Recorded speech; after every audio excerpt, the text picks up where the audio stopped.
suppose it was just the whole thought of the whole adventure of it. We're really into our camping, and it was just something really different. I'd never really heard of anyone who'd done it before.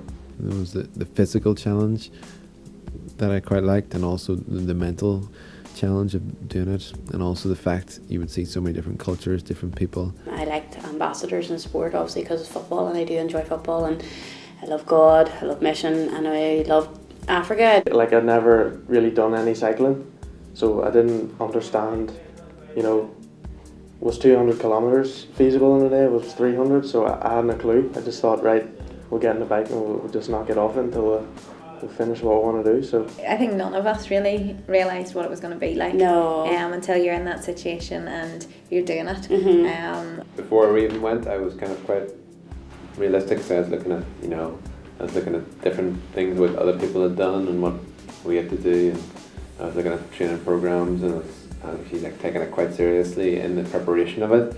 And I was trying to convey this. I don't think anybody really looked at the gradient of roads and things like that and actually realised you cycled through the Atlas Mountains, or you were going to be doing that. So I think a lot of it, I know myself and probably a lot of others weren't really prepared into what it was going to be like, which was maybe a good thing. If you don't know what you're getting yourself into, then this is like 6 months cycling pretty much every day, going through difficult terrain. Positive mental attitude. we can do it. Yeah. We headed out to Morocco, and it was quite a strange experience, knowing that you're going to be away for probably going to be away for like 8 months away from home, and that's something that was completely new to me, because before this, the longest I'd been away was about 5 weeks. I'm a bit numb at the minute, to be honest. I don't really feel much. They kind of hit me at the airport when everyone was saying bye, and got a bit emotional that I won't actually see people for half a year.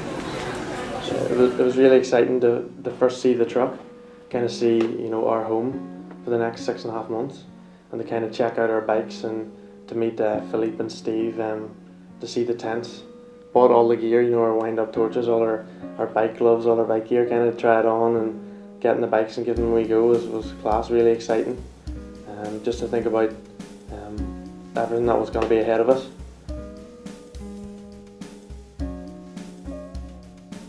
Right, hi, I'm Steve. I'm the cook, guide and all hands-on guy. This is my beloved truck home for the next 6 months as well. Well, 3 months hopefully. Basically, this is our newest addition to our family of trucks, and yeah, I'm basically one of the crew members. Philippe, the driver, is not here, and he's also my co-helper. So I'll be doing all the running around, cooking, buying food, organising things for these guys. So.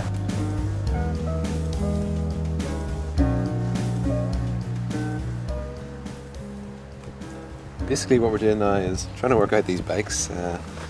Me and Mark did a little day course before we came up at Chain Reactions, and now we're trying to put that to good use by putting these bikes together. So probably the next day will be spent just trying to get the bikes all sorted out, get all the extra pieces of kit and stuff on them, make sure the gears are working smoothly. We'll probably take them for a wee test run. So that will be our role for the next couple of days, and then after that we're going to have to do maintenance every week. Basically every week we're going to have to check the bikes, make sure they're all in good order and the chains aren't getting worn and things like that. So it's going to keep us busy, apart from all the cycling and all the day-to-day stuff we'll be doing. People will be coming to us with problems and stuff, so it should be fun.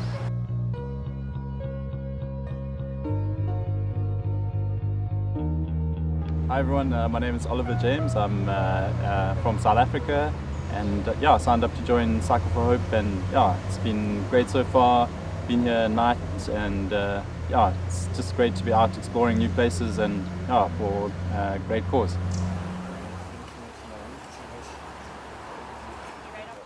Hi MTV, I'm Sturdy, and this is my crib. So this is it. This is our home for the next 6 months.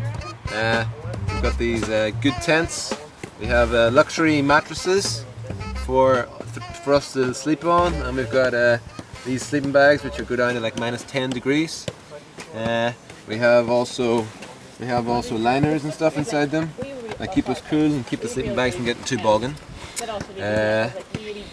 Basically, this is it. You know, we don't. This is the first night we stayed in here, so we have 3 people sleeping in here tonight. But we're going to put some more up. So usually it'll be 2 men in a 3-man tent, and it'll just be basically your sleeping bag and your mattress and maybe a bit of wash kit and stuff. That's the end of Europe for a while. I'm gonna be heading south from now, and I suppose after the first day when we made it to lunch, and it seemed like we'd been cycling, you know, all day, but it was only lunchtime.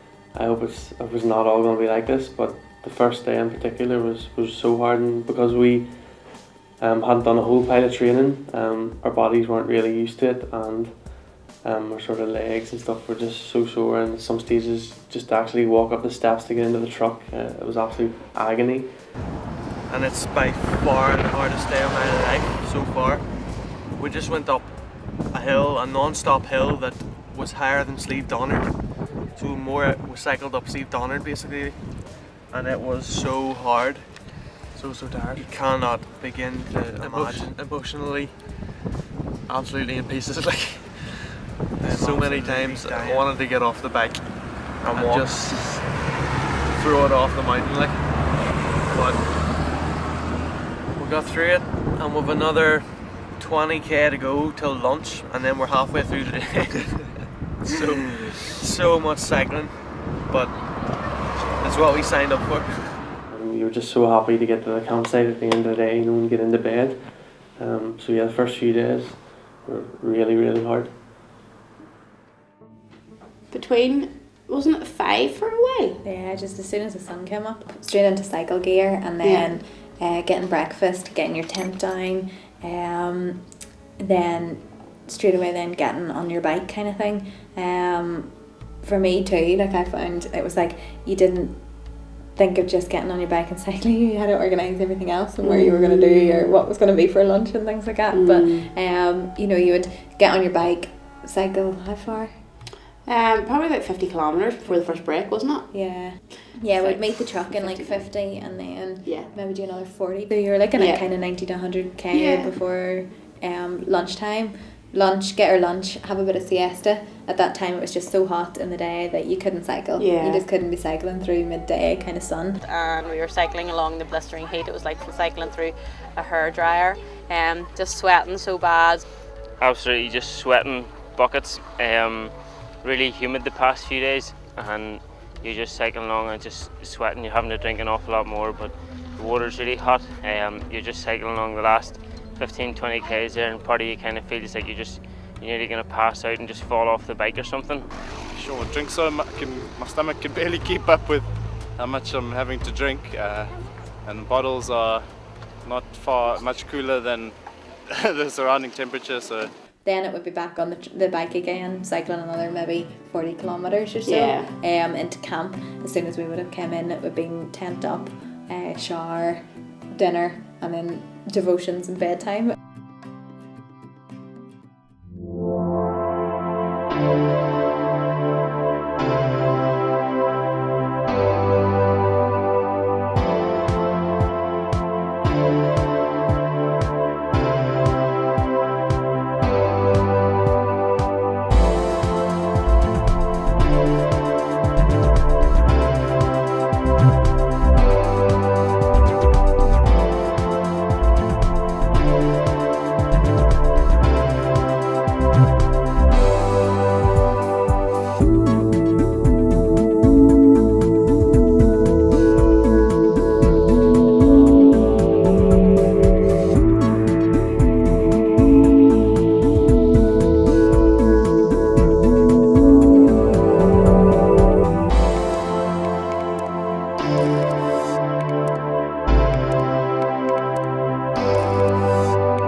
We wanted to do a lot of work the whole way down. We wanted to make links with churches, the big thing that we probably did in the first that we had planned when we went was a trek course, which was a training resources and equipping churches. It's kind of like a sports ministry course, so it's like a week-long kind of teaching people about how to coach football and also how to bring the message of Jesus Christ through that. Why sport? That's the question that each of us are trying to answer. We're trying to formulate an answer to why should we use sport for the communication of the gospel. Hello, I'm Jack Wilson, Youth for Christ missionary here in West Africa. We are working with young people, trying to share the gospel all over the continent of Africa and specifically West Africa. We're here at Trek in Dakar, and our desire is to see these young men and women trained in how to use football as a ministry. So that they can give Africa what they need. Africa wants football, but what they need is Jesus Christ. And so we're training them. They've come from all over the country for this week, and they're receiving this intense training with the vision that they're going to go back to their cities and their villages and start reaching out. An added bonus is we have a group that we are training to then send all over Senegal to equip and resource and train local pastors and ministries throughout Senegal and how to use football to reach people for Christ.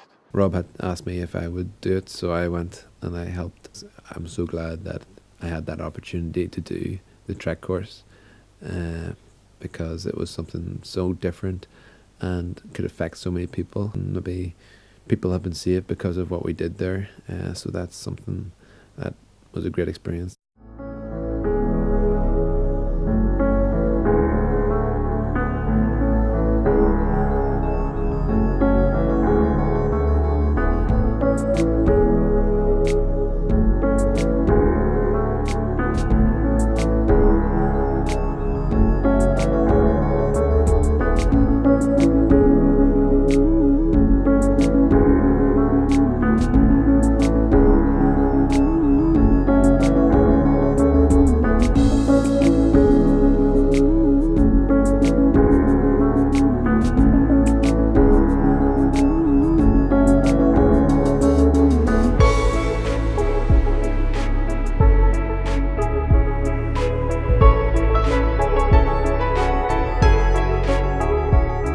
Small village called Pa. So we've had a really class welcome from the church.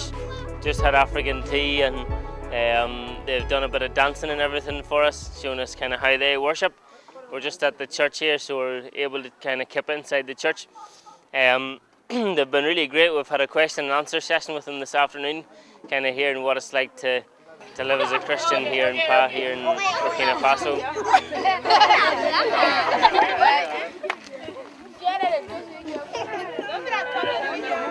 Hi, Rashid.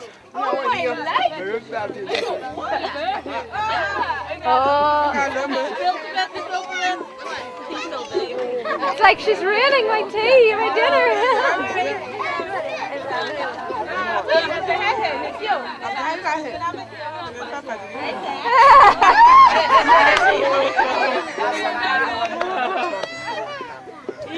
Now this is how it's done.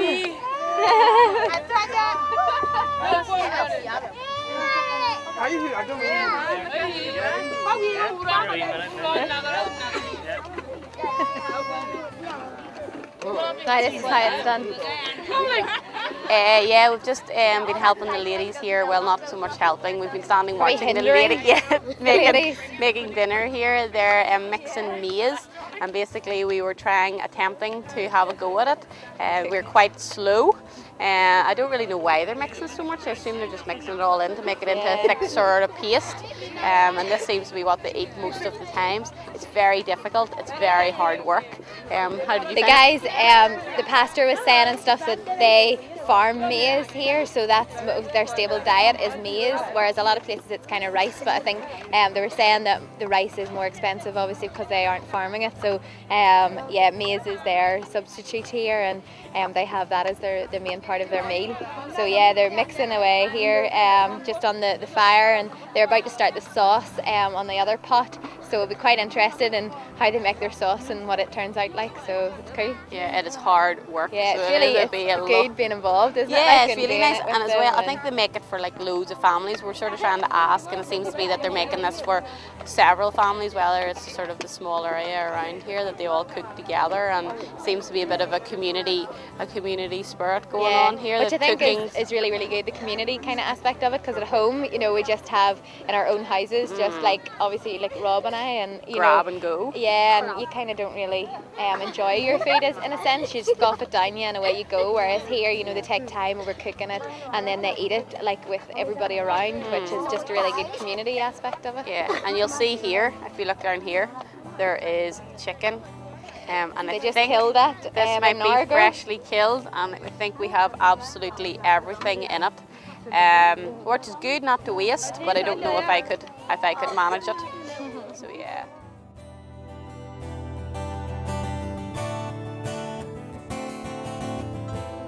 Glass, come on over and talk us through what just happened there. What number's that for the day? Okay, so how are you feeling today? Not so hot. Well, actually very hot. Extremely hot. And yeah, I've been running to the bathroom on a few occasions. So How many times? About 8. So Baxter had 15. So I'm trying hard to catch up with that, but I don't know. I think it's gradually improving. So we shall see. How do you feel generally? Yeah, I felt okay this morning, and then at lunch I was just running and just felt really weak and dizzy and kind of hot and cold at the same time. You know, kind of hot, like cold sweats. You know, but really hot to touch. So it's not a very nice place to be, and I think a lot of the guys have already experienced this. So everyone takes a turn at it. So that's good.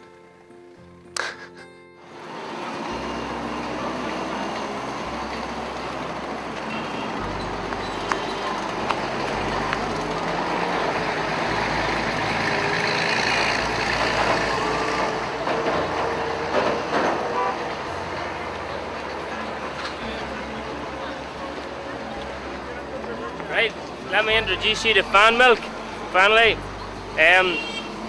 We found these, probably I think in Burkina was maybe the first time we found these. Absolutely gorgeous. It's just like an ice cream kind of thing. Vanilla flavoured ice cream. There are other kind of varieties.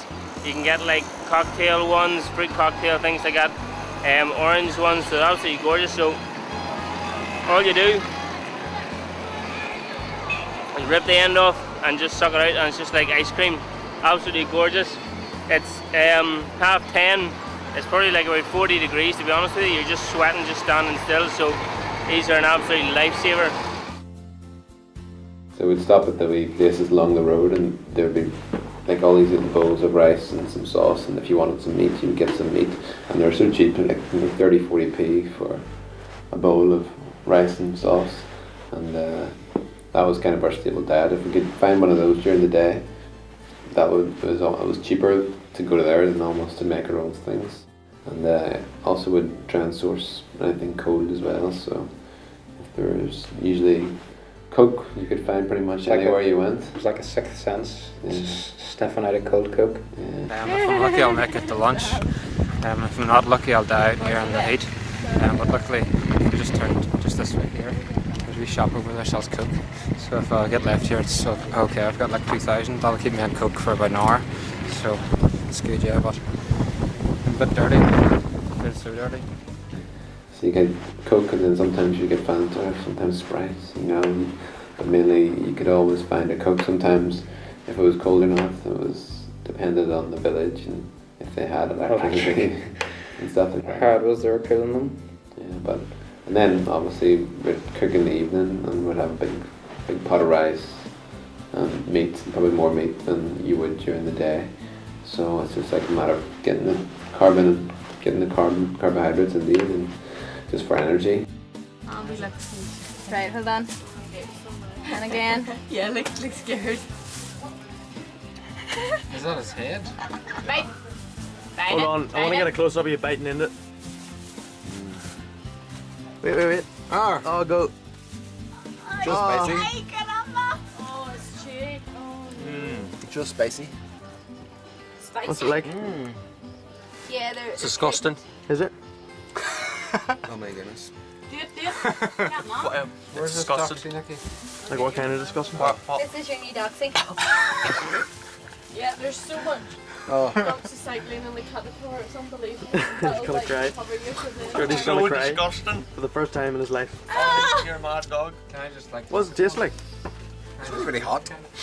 Huh? Yes, babe. And it's really disgusting. No, it's just. It's filled with something. It's not really. That's not the whole insides, is it? It is. Look, it's not been It's cut. rank. Oh, they try them. The son tried Oh, them. the head. Oh, yeah, I heard. Try them and then I heard that. These ones have been fried. Open my eyes, Jody. I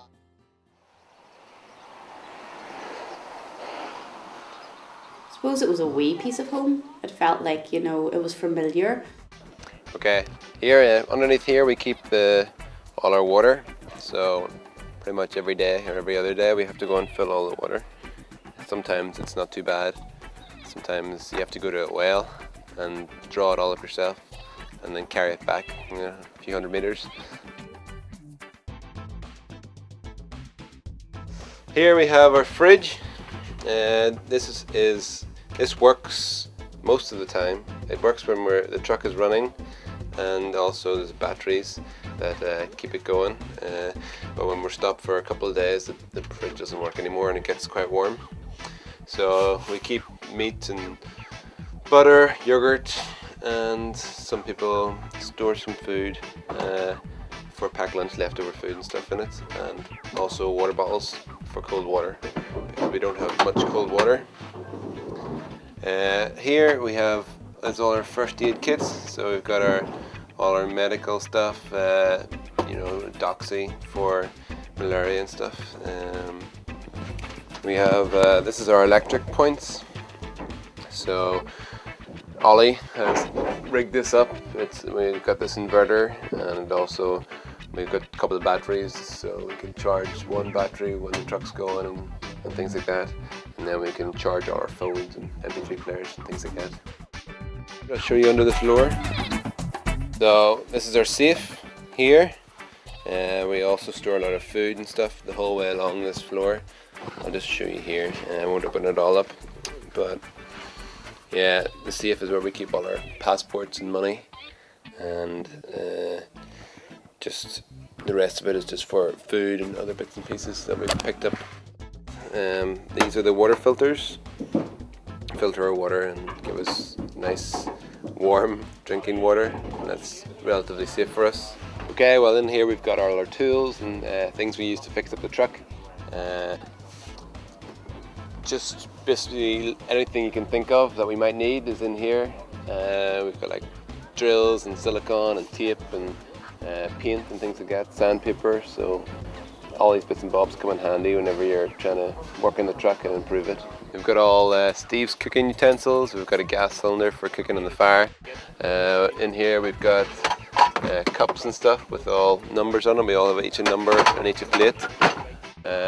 Down here we have all the like washing materials, such as like for washing your clothes, washing up the dishes and stuff. Okay, so we're in Ouagadougou here. We're about to leave this afternoon for another trip.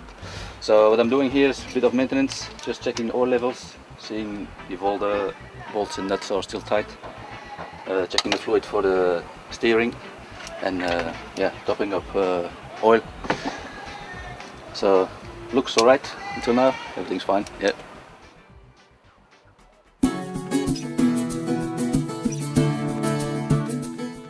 Basically just stopped at a water hole. There's some elephants over here, and we've got a load of monkeys running about in this part of the water hole, so it's quite exciting because we were just we're head down trying to get to the border of Benin, and we saw the truck stop and we didn't know what was going on, so we just pulled in and just saw all these elephants.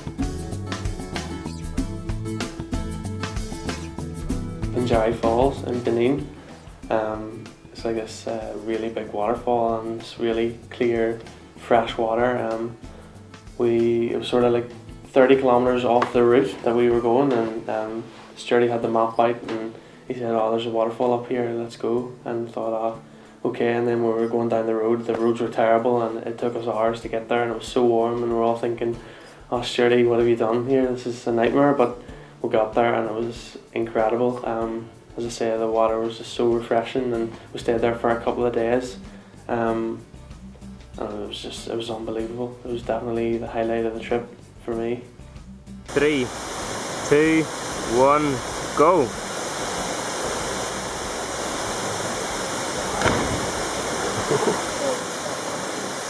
See if he comes up out of the water.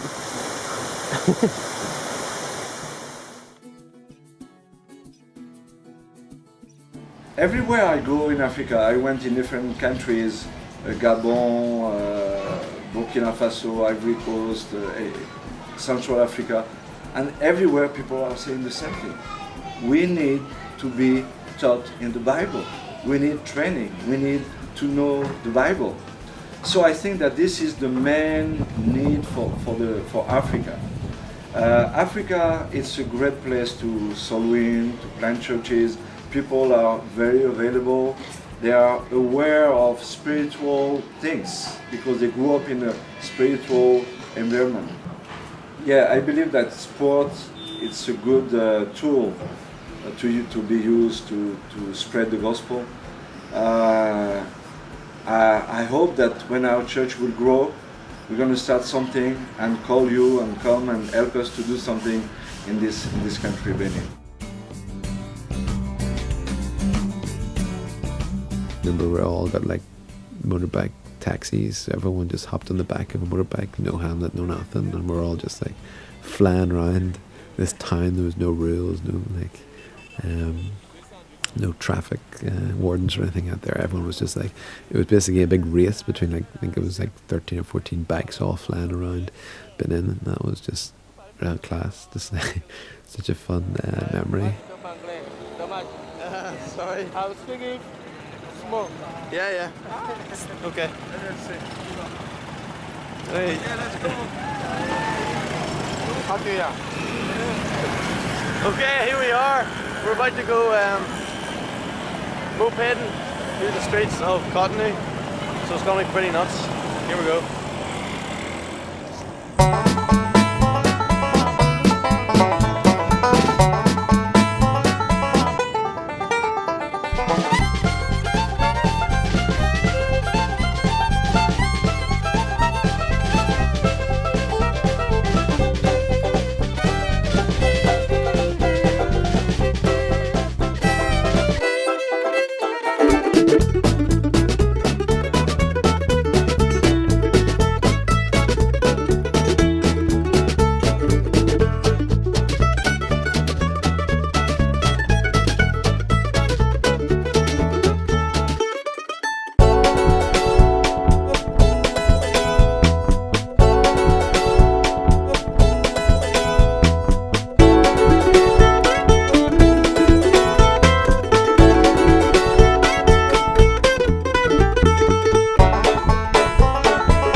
Your hair's a bit ruffled.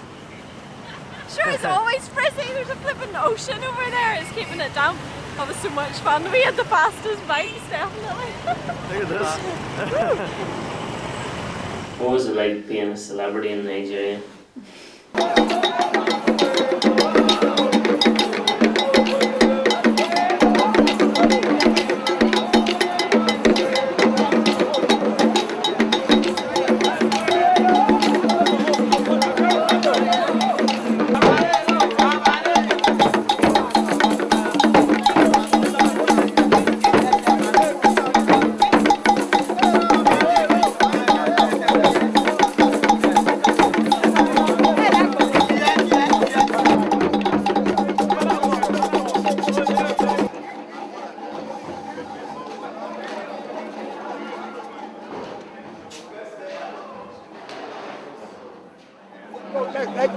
They can take 4. That's what they are.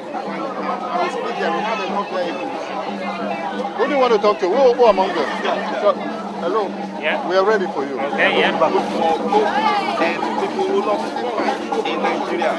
My name is Fred, and I have here the cyclists who are going to cycle for Hope, and their team leader is Robert. Robert, welcome to Nigeria. Thank you very much. Just arrived in Nigeria this morning. Very, very excited to be here. I mean, we're getting shown everywhere. We're getting a special air-conditioned bus because they want the cyclists to be refreshed.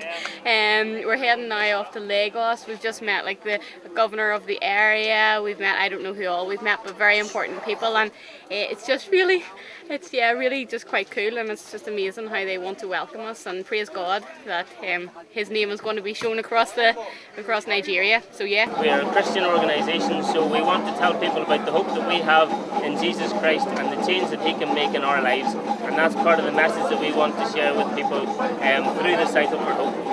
It was cool. I guess at the start. initially, yeah, you're like, woo, 5-star. And there's like an ambulance following, like all these police cars, sirens going, you know, stop everybody, move everybody out of the way, and it's like these professional cyclists are coming through. How did they know? But yeah, it was funny, like, and seeing yourself on TV. They put us up in these hotels, and we got into the hotel that night, and the TV, obviously it was a novelty having a TV, quick TV switched on. And there you are on the TV being interviewed, and you're like, what? Hold on. And it was like yelling down the hallway to everybody else, we're on TV, but there's not everywhere, or not everyone has been on TV before. That's very true, not in Nigeria either. Yeah, so, and for like the vastness of Nigeria, you know, and Lagos, like, it's just millions of people, how many millions? 18 more probably in Lagos alone, and yet here we are on the TV. It was just a great opportunity to work alongside the ambassador's office in Nigeria, and during our 2 weeks we had so many opportunities just to share our faith on TV, on radio and in churches. You got to be able to say what Paul said when he said he ran the good race, he fought the good fight, and he kept the faith. Today, just as a security measure, security precaution, we have with us some army guys. So we have an armed escort just to make sure that we get there safely. In planning for the trip, we were aware of so many dangers and things that could potentially go wrong, and yet we had to trust God for protection. Right, we've just come across this accident. Seems like about three vehicles involved. One of them was a big tanker. Not sure how many people were killed, but like they're seeing bones and stuff just in the trucks. So it's crazy. It literally only happened probably about 15-20 minutes ago before we got here. So it's absolutely insane. But people just around trying to see what's happening and things like that there. So throughout the whole trip, God kept us safe and pretty healthy. And for me, that's an amazing testimony to answered prayer.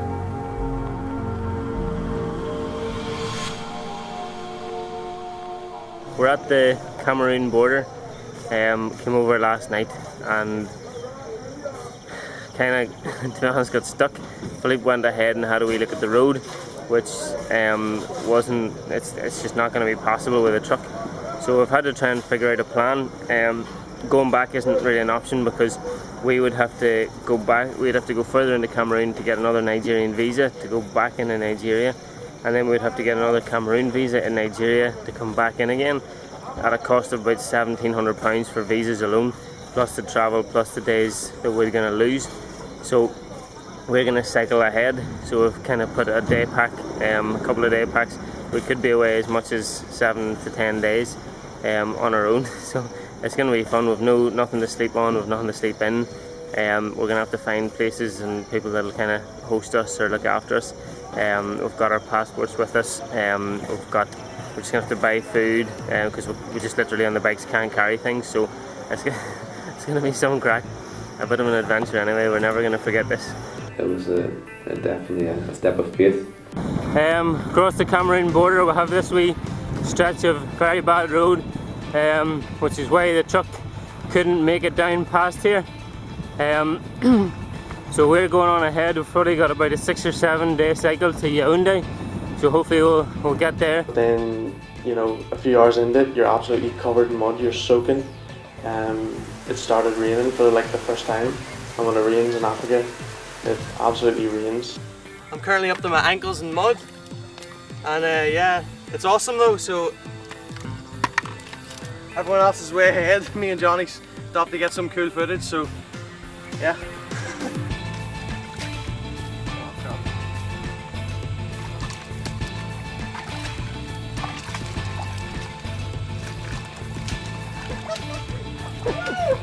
Woo!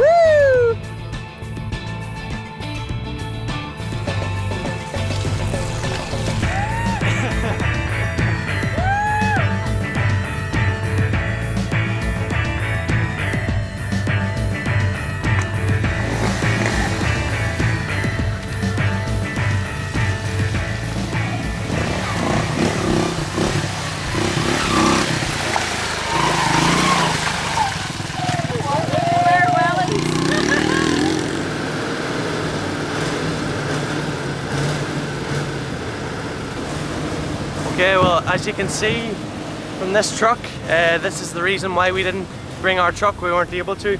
The roads are terrible. It's the worst road I've ever seen in my life. Some of the gullies are deeper than the truck, so there was no way the truck would be able to make it, but it's good fun to cycle. So yeah, we're having a good time, but the truck is back in at the border waiting. It's just impossible to get through. So apparently there's a bulldozer on ahead, and then it's working its way down. So in maybe 3 days, it's going to be here. It's going to be able to clear this path and then move on. So hopefully our truck in maybe 3 or 4 days, the road will be okay for the truck to come. So that's what we're hoping for. So.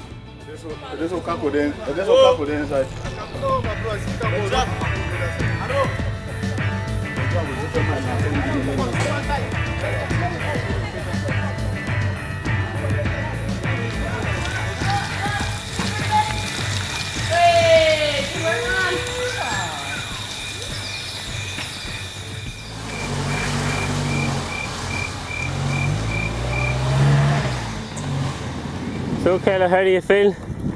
Hot. Oh, I hate hills, but as long as there's a downhill after it, it's okay. The sweat's just dripping off your nose. The sun's quite strong, but with another about 30 or so till lunch.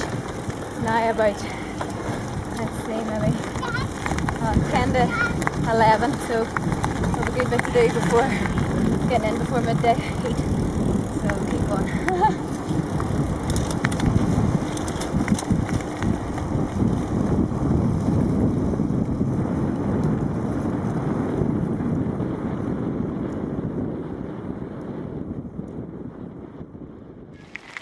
Hi everyone, we are just had our lunch.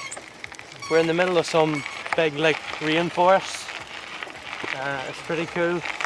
We've only cycled 40k, but it's been deadly because the road is absolutely terrible, so it slows us down loads, and there's loads of big hills and stuff, so it's been really hard.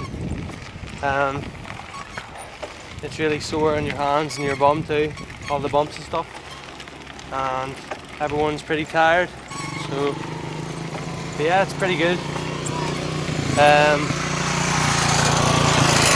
There's lots of cool animals in this rainforest.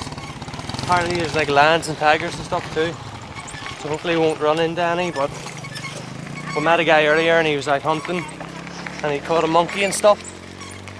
He showed us the monkey, it was quite cool. And then we were down swimming in the river at lunch. It was awesome, there were like rapids and stuff, so it was nice and refreshing. So yeah, we're just heading towards some wee village now. I think it's about 40 k's away. And then we're camping there tonight and then heading on tomorrow.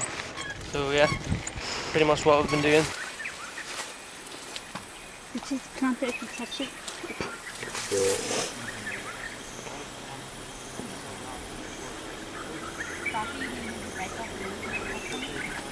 Okay, we've just arrived in the town called Ngoti. Got here about 5 minutes ago.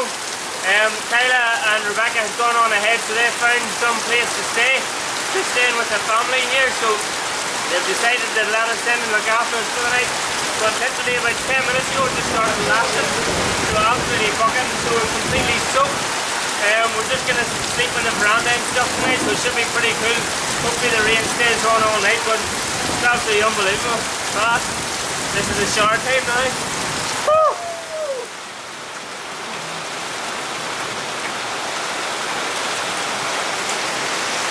So as you can see, we're having just an au naturel shower.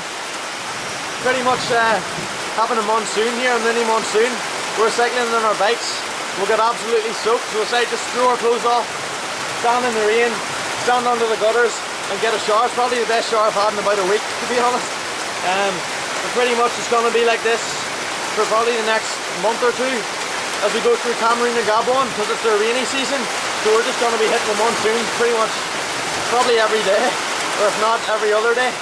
So it's going to be pretty exciting and pretty wet at the same time, so sweet. Wouldn't know where to stay at all, and some random African, and because maybe we're white and we're on bikes or whatever, would stand out, and he's like, "I'll come stay in my house." So you go in and you'd meet his family and they'd prepare a meal for you, and they're just so welcoming, and give you a bed to sleep in, a mat. It kind of opened your eyes, because we're total strangers and they're just welcoming us in, and there's 10 of us just into their house. Good morning, it's Saturday the 20th, it's about 7 in the morning. We've just woken up. I stayed with this lovely lady here who cooked us dinner and all last night, which was fantastic, and we all got beds, which was awesome as well. Great night's sleep. We're heading now 105 kilometres to Kuma, I think, or Kumba. And we have had to put on our stuff, which is saturated wet after the rain last night. It was a tough time, but I think it was a really good time for the team and just for everyone to experience that. A low point for me was probably kind of halfway through in Cameroon. It was maybe 3 months into it, and I had an argument with other people in the team, kind of falling out, and it was kind of the biggest argument we'd had the whole trip. And so yeah, for maybe a week or so, it was kind of a bit awkward, and I was kind of tempted to go home, to get a flight home, and. Do you think sitting now are you glad you didn't go home? Yeah, absolutely. It would have been the worst decision I'd ever made in my life. I'm so glad I actually think about it quite a lot and think I could have came home halfway through that trip and just missed out on so much. Because I think the actual second half of the trip was the best for me. Kind of from that moment on. Sometimes I think it kind of takes maybe an argument within the group to kind of change the dynamic and to become closer and kind of more like a family, and that's exactly what happened. From that point on, things were really, really good, and the teamwork improved. Everyone, I think, just enjoyed themselves more. We're more open with each other, and I really, really enjoyed the last sort of few months of the trip, so I'm really glad that I actually didn't go home.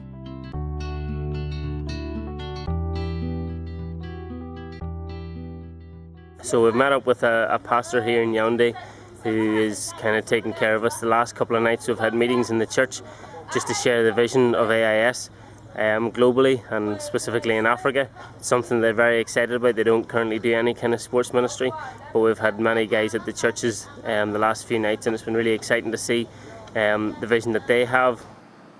If we had, for instance, a crusade, well, they would not be able to come because they would not find it very relevant, but because of the football, they came, and we had some activities in the church, and I think this was really, really wonderful for the ministry of the ambassadors. What I think is that we need to start something here in Cameroon, and as we visited some sites, maybe in a few months' time we will be able to start something serious, because I think this is a ministry for the future in Africa. But this ball, it has no air, it has no purpose. Mais sans air, sans objectif. It was created like any other football. C'est un ballon qui a été créé comme tous les autres ballons. But it will never be used for a match. Mais ce ballon ne peut jamais être utilisé pour un match. Because there is no air in the Parce ball. qu'il n'y a pas d'air à l'intérieur. The Bible says La Bible dit that God knew me before I was in my mother's womb. que Dieu me connaissait avant que je sois conçu dans le sein de ma mère. And it says in Jeremiah 29 verse 11 Et dans Jérémie 29 verset 11, that God has great plans for my life. la Bible dit que Dieu a un plan pour ma vie. But I can only achieve my real purpose Mais je peux seulement atteindre l'objectif de ma vie if I have Jesus in my life. si j'ai Jésus dans ma vie. If I do not have Jesus, Si je n'ai pas Jésus dans ma vie, I am like this ball. je suis comme ce ballon. If it was some church thing, they would have like, no, I'll not go to that. I'm not going to no meeting in a church, you know. And but yeah, because it was like football, let's come play football. Oh yeah, you know, and that brought those guys in, a lot of them in, and then they were able to hear the word, and which they maybe never had heard before. So I think, you know, it was a whole new thing, and it's just class to hear of how John Luke is still pursuing that and still wanting to really set up a Hope Academy. And you know, it's not that we went in and did those things and that was it. It's like it's still going, you know. So the places where we were, if we hadn't have kind of gone through that area, you know, that wouldn't be happening now.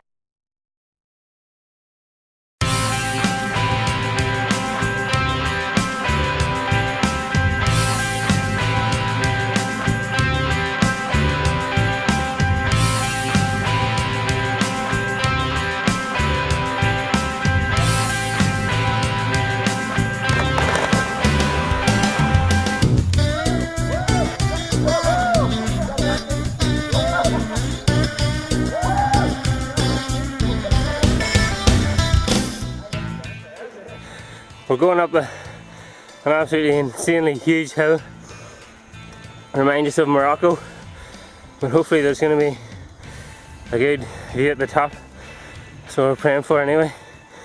So it's really warm today, but at least the sun's not out too bad. So there's Jude and Johnny trying to climb as well. Yo.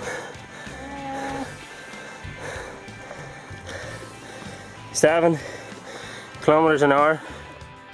The other night we were caught in like a big storm, so all our tents are totally soaking and covered in muck. So we're gonna have to dry those out today and maybe even wash them, get the muck out of them. And then all our bikes are covered in muck too, and we've got to get them all cleaned up and stuff. So that's basically what we're doing today. You might be able to see, I don't know, but I'm totally covered in bites, like hundreds of bites all over my body. And it's just so itchy. It's absolute nightmare. And you itch them and then they turn into cuts, and then they turn into scabs, and then you itch them and the scab gets ripped off. It's absolute agony. I'm just totally covered, so it's a bit of a nightmare at the minute. Yeah, I can't wait to get away from all these mosquitoes. They're doing my absolute head in.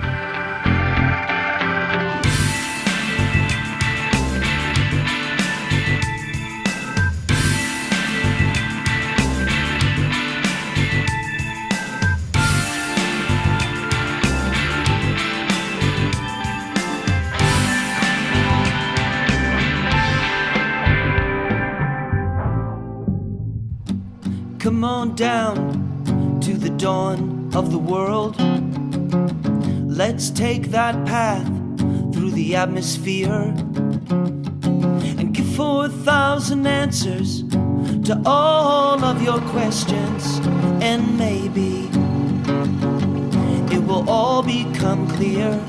Oh, take out your guitar and pray with the crowd in the palace. Oh, take out your guitar and pray with the crowd in the palace, in the palace. With the crowd in the palace.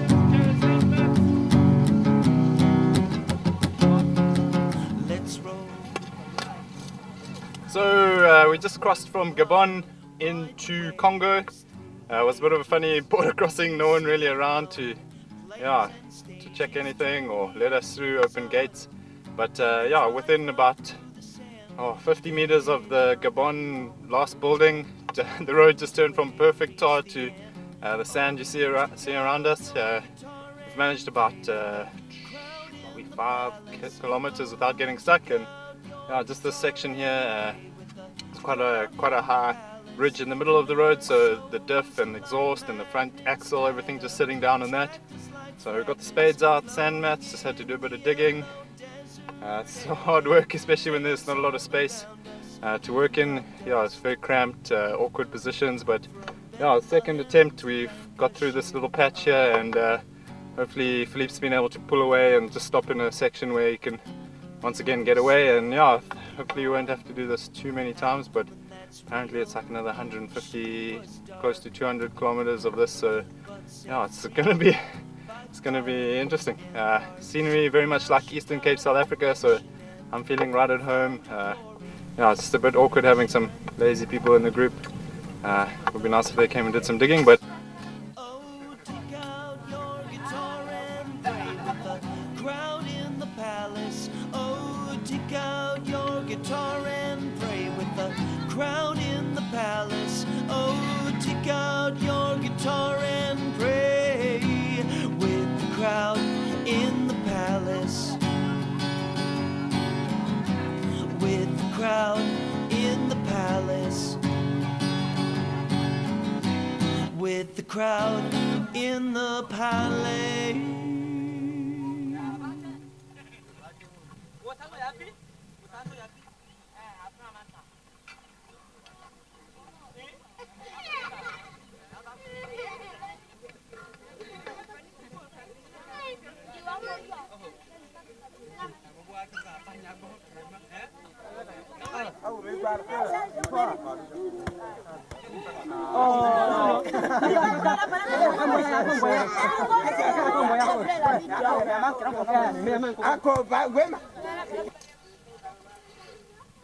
Philippe, let's try it. So, yeah, what's happened? As you see, we're stuck in the sand here. This is the main road coming from Gabon into Congo. As you can see, it's a bit sandy. We got stuck a couple of times these days, but a bit of digging and hope we get out of here soon.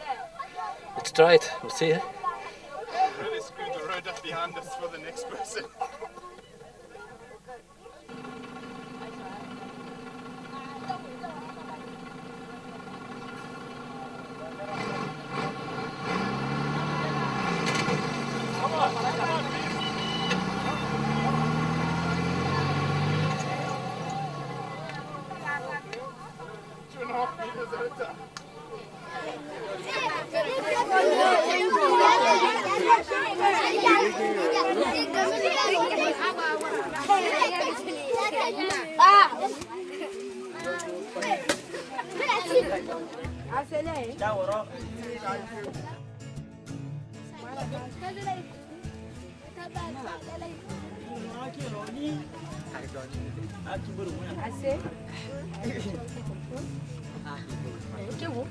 No.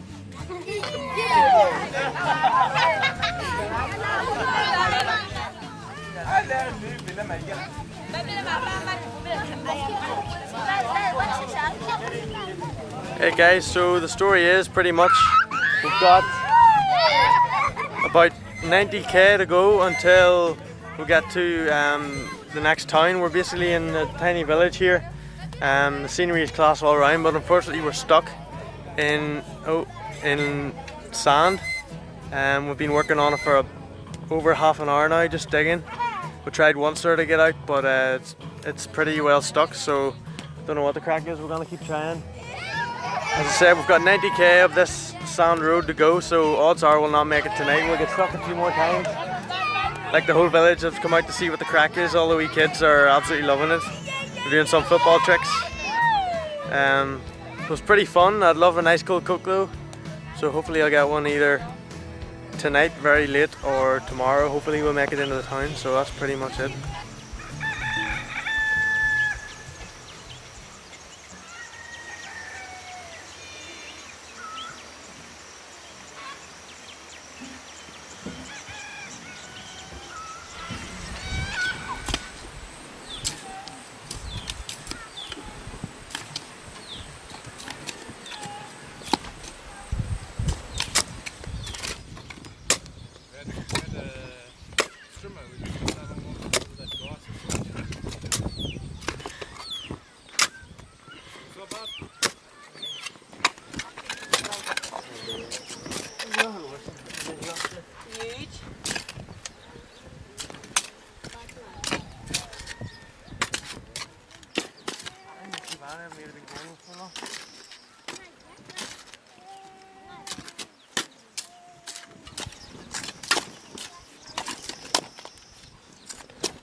stuck last night. Took us ages to get it out. It's got stuck again, so we have to dig a trench the whole way up this whole road for the exhaust underneath. So there's enough room. So it's quite hard work. It's really warm. So everyone's just sort of tag teaming on the shovels. We've got about 4 or 5 shovels and just digging up the whole road. So yeah, tough work.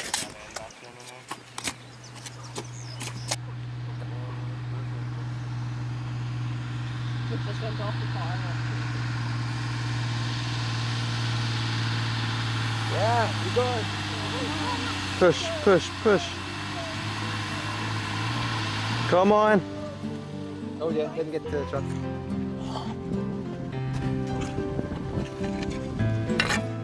Go for it. It's tough work.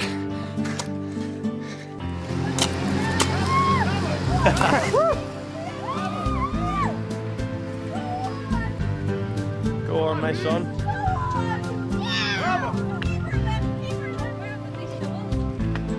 Yeah, I'll give that one back. Go, go, go, go, go. Nice work, guys.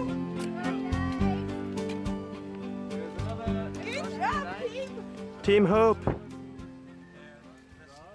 There were things as we went down Africa and on the cycle that we had kind of planned from beforehand, but there was a lot of it that God planned as we were out there. You know, it wasn't stuff that we had organised, and those were the times that you really saw, you know, God's in this, and God really wants us to be here and to do this. I think, you know, those people maybe would never have heard of the gospel, and I think as us being white people, this group of white people, what are they doing here? You know, like it kind of give that opportunity to share God's word as well.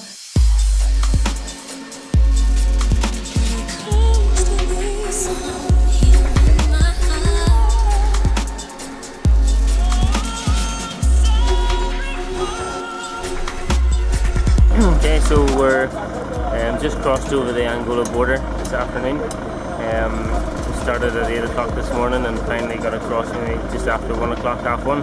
So it's been a bit of a nightmare. Road's pretty bad now, and I think it's about 500 kilometres of pretty bad road. Just hit a bit of mud, so they must have had a rain pretty recently. So we're kind of stuck in the mud at the minute, so we're just trying to get ourselves out. It's about 3:30, we've been here for about half an hour, so hopefully we're not here for too much longer. Oh my goodness!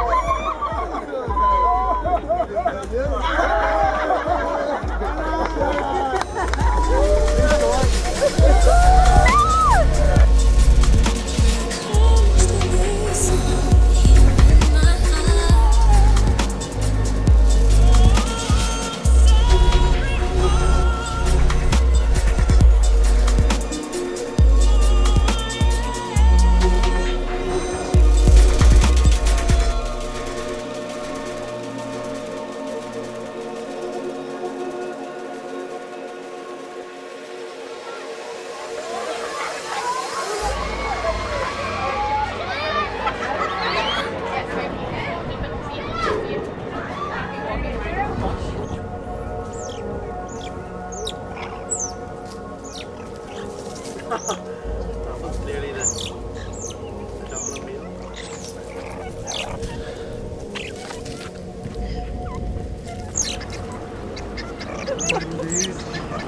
We'll tie them out. Keep running.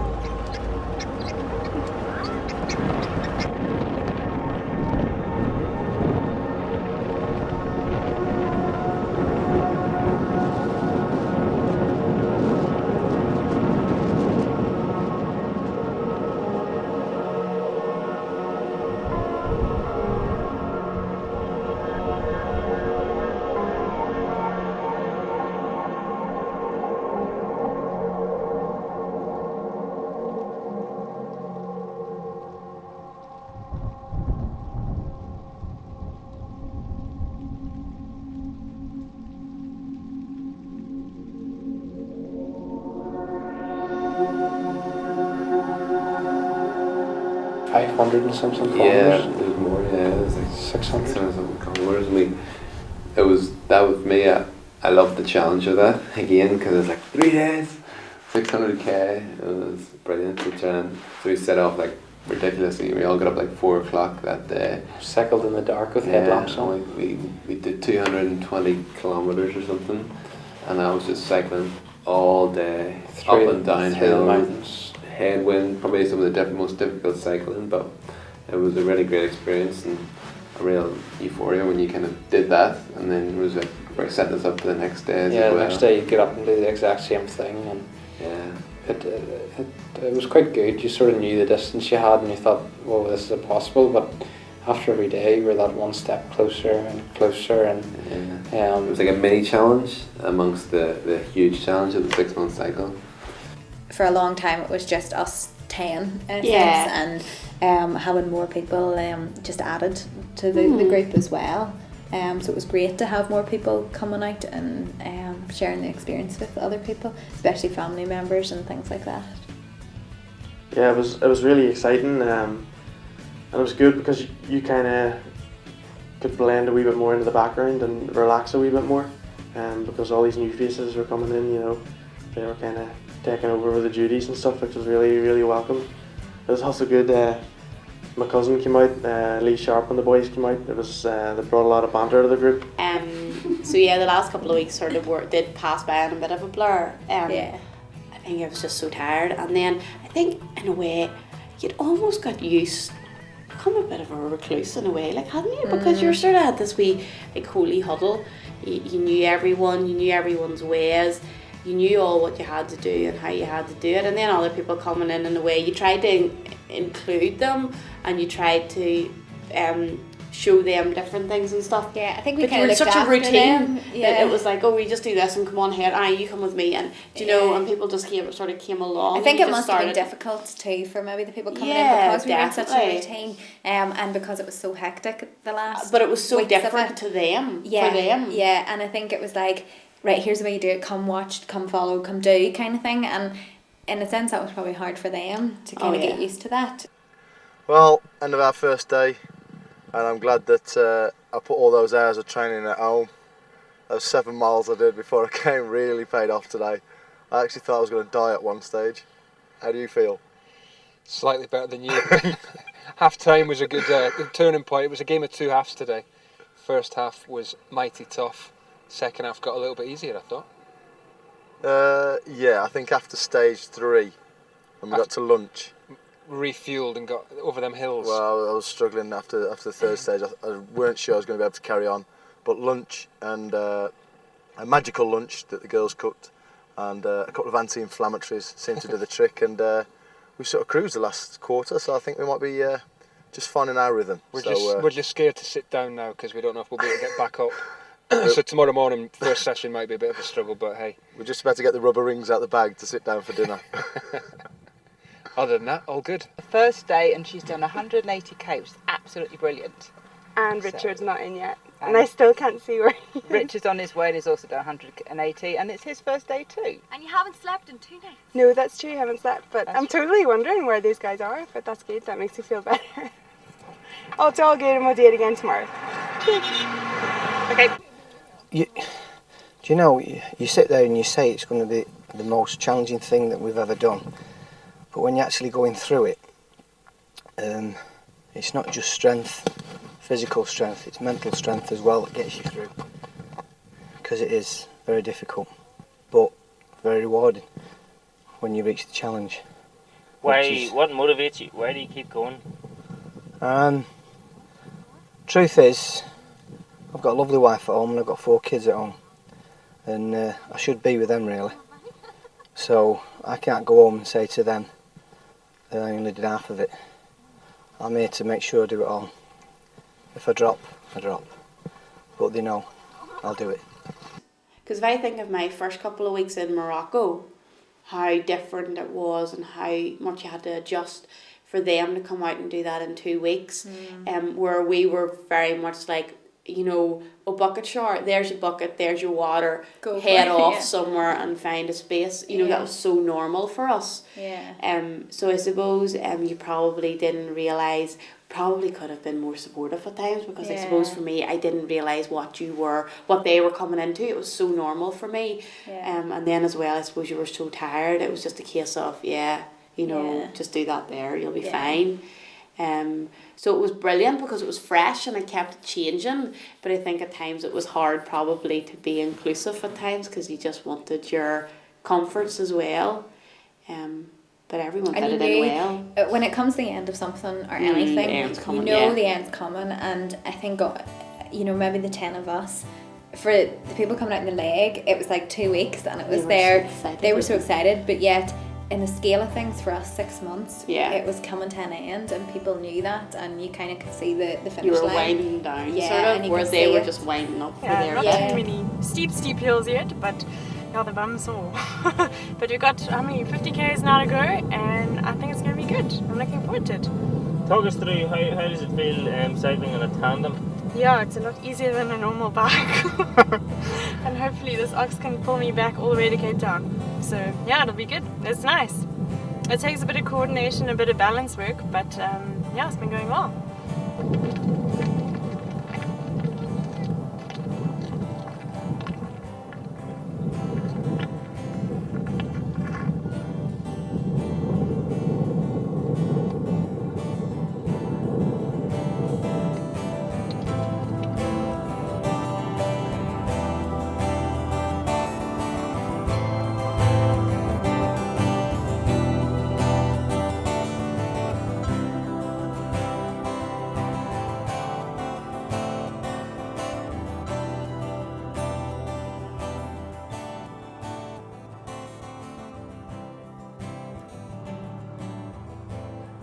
Just met up with the Correctional Services Cycling Club. We now have a 10-kilometre cycle out to the prison, so we're pretty close to kind of seeing first-hand kind of a bit about what ambassadors do with the Hope Academy. So it's been pretty cool. We've been cycling for 6 months, trying to raise awareness and trying to raise support and finances for more Hope Academies.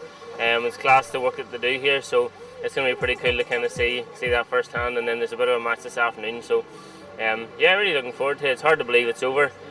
Just kind of sitting around the campfire and stuff last night. It's cool that we've kind of done it and stuff, but I think again it's pretty emotional for people, and it's just that's over. It's sort of hard to believe and stuff, and just all the memories and stuff, and you kind of thinking you're just going to go home now, and not really sure what it's going to be like. But some achievement by everybody. Like, it's really, really good. The last leg's been fantastic. Having everybody out, just been class. Like, it's been really good crack, and just trying to crank through all the kilometres, it's been pretty insane. But really good spirit with everybody and stuff as well. So it's cool. So 10 kilometres, and then we've a couple of things to do tomorrow as well, and then that's us pretty much done. So bring on the World Cup. Should be good. Mixed emotions. It was a bit sad yesterday because I actually realised it was kind of over. But I guess all good things have to come to an end, and it's on to the next challenge and on to the next few months. To figure out what I'm going to do with myself then. So, thank you. It's been an emotional trip.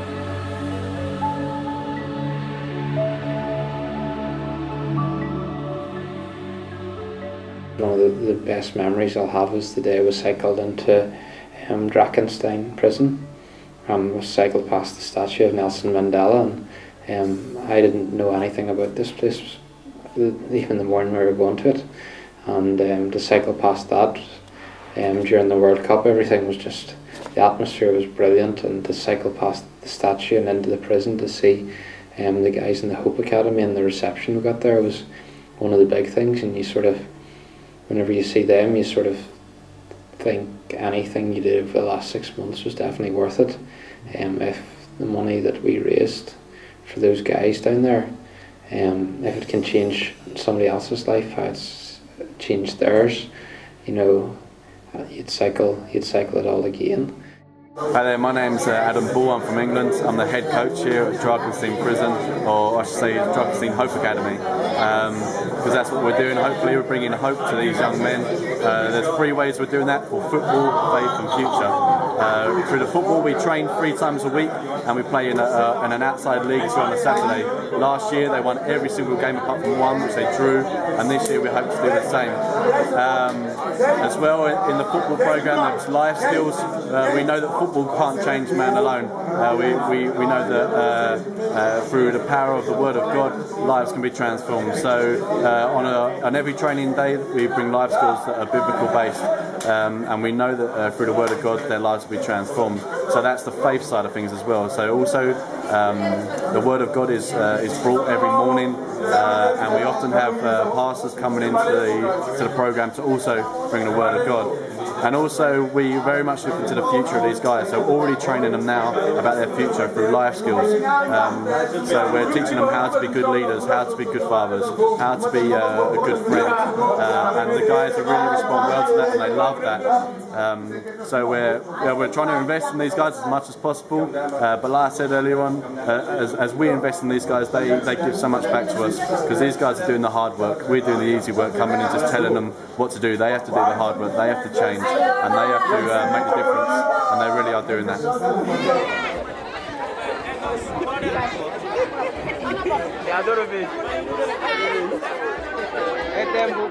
There were sort of times on the trip when I felt a lot closer to God, but then there were other things that kind of didn't push me away, but kind of just made me realise how little I do, and kind of how weak my own faith was.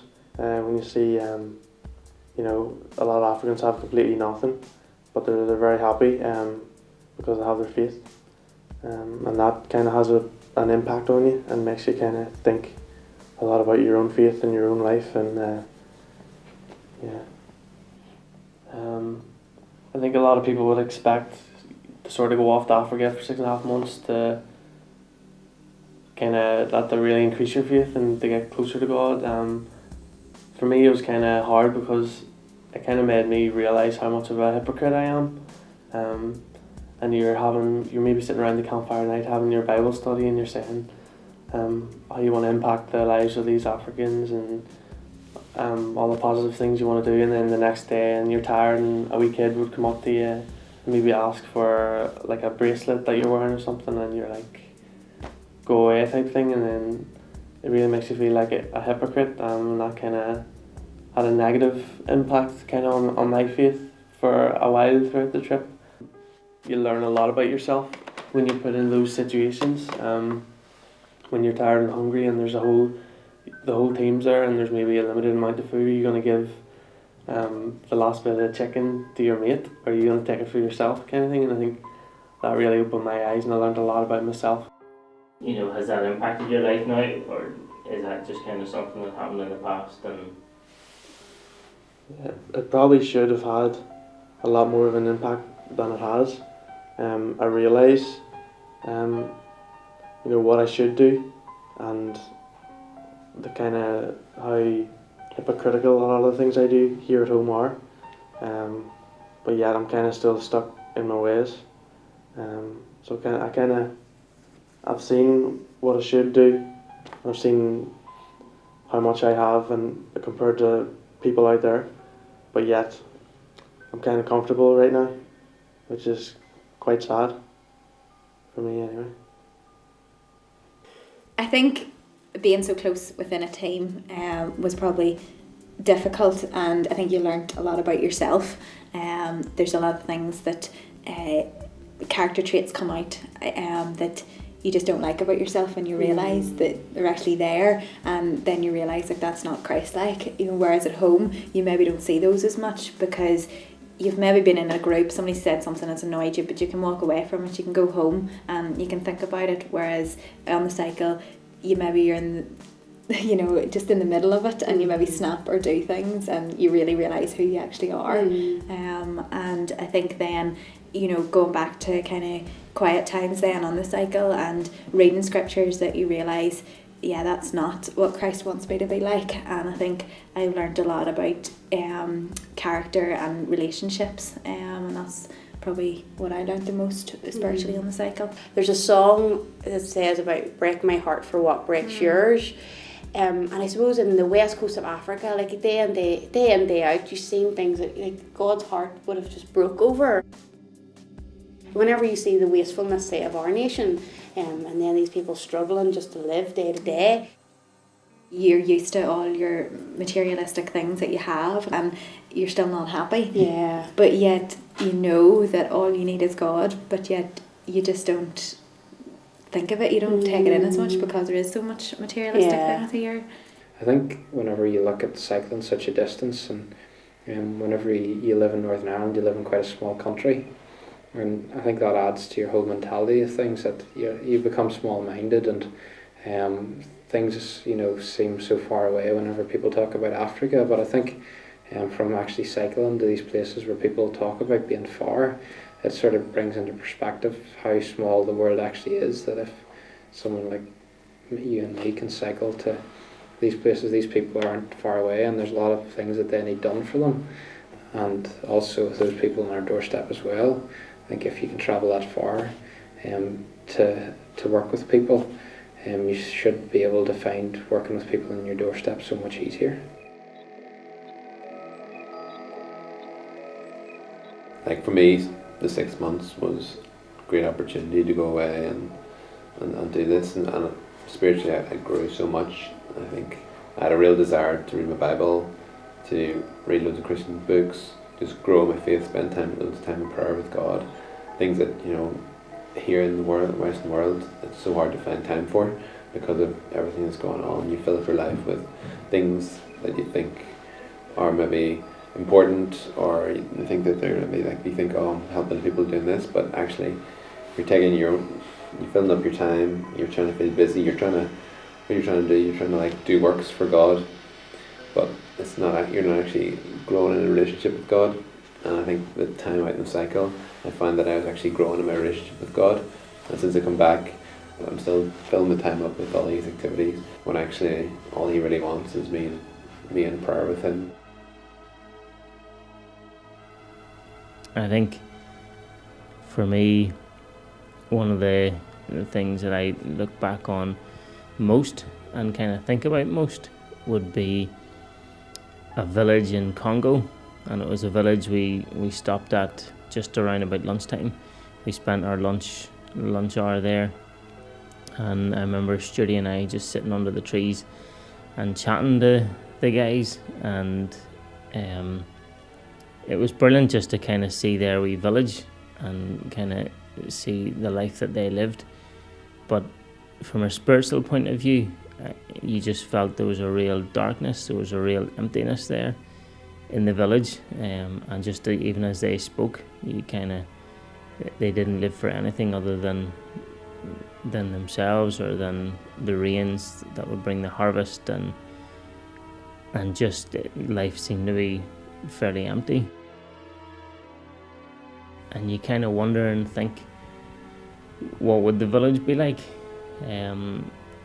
you know, with Jesus in that village, or with people there who knew Jesus and who knew the hope that there is in Jesus, and like how much of a difference that would make in that village. And I think for me that was just something that I look back on and in some ways regret the fact that we weren't able to stay there for longer, and in some ways maybe think maybe someday I'll go back there, and you just pray that somewhere along the line maybe somebody else will go back there, maybe somebody will go and spend their life there and show them, just by living it out, show them the hope and the truth and the reality of Jesus in your life. I think it's something you'll never can relive, or anything even close. So I think everyone knew that and were very much aware that it was the end of something special. So it was bittersweet, because you were tired. Like, I think if I had done another month, it could have been just too much, you know. It was time for it to finish, but I think it's really sad. It was really sad because it was just an amazing adventure. At the start of the cycle, like maybe in the Sahara, and when you're so far to go and you're so tired and you're thinking it's going to be so happy when I get to the end, and it's kind of hard to imagine how happy it's going to be. And then we kind of got there, and it was a bit of an anticlimax, kind of, because it was you just kind of arrived there and you're like, right, that's it, over. We'll have to go home now. So yeah, I wasn't as sort of happy as we thought. So for the last 6 months, you hadn't thought beyond the cycle. The cycle was your whole life for 6 months. You just been thinking about, right, what's tomorrow, what's the day after. Then you kind of get to the end and it's like, hold on a minute. I suppose I've probably just gone back to the way I was before, really. I'm pretty bored at the minute, to be honest. Yeah, it's kind of embarrassing to kind of admit it, that not a whole pile has changed with my life from before the cycle and after the cycle. Is that something like you want to change, or is there reasons that it hasn't, or? In theory, in my head, you know, I want it to change, but I don't know, in practice, you know, I just haven't. Yeah. I can't really explain it, but it kind of comes down to this kind of selfishness. Yeah, it's like, right, am I gonna buy an Xbox? Am I gonna play an Xbox all day, or I could do something completely worthwhile? But you choose this kind of selfish option because it's there right in front of you, and because I'm not in Africa now, it's in the back of my head. It's not right in front of me. It's not in my face, so I'm not seeing, you know, how little I have out there. I remember one thing I kind of think about a lot was a guy in Cameroon, I think it was, and he was in a wheelchair. Like, he couldn't walk, so he just kind of had to use a wee kind of chain device to move his wheels, and came up to me and asked me for money, and I basically told him to go away. And like, I think about that with like just such shame, because at the time I'm thinking, right, I can give him 500 CFA, or else I can go and I can buy a Coke with it, a cold Coke for myself. And I chose that option and went and got myself a Coke. And I think about that a lot, because here I am at home and I've got everything that I need, and he's still out there. Yeah, so it's just sad. I would like to have done things differently and gave a lot more. It was massive. It really was. And I think, as I look back now, it's just incredible, even to see the impact that it had on other people's lives, and some of the other people that were on the cycle, not just those that were on the whole thing, but maybe those that came out for different sections, for different legs of the cycle. And I think if you put yourself in those situations, if you put yourself in difficult places, that it's then maybe that God actually answers prayer. It's kind of like you're stepping out of the boat, and until you take a few steps out of the boat, you're not going to know whether you're going to sink or swim. And it's easy to stay in your comfort zone. It's easy to stay where you are. But I think the challenge comes when you actually step out. And I think for me that was a significant thing. I look back on it now, and unless I had stepped out and done the cycle, I wouldn't be the person that I am today. And I'm thankful that I did the cycle. I'm thankful that I was part of it, and I was privileged to be part of it.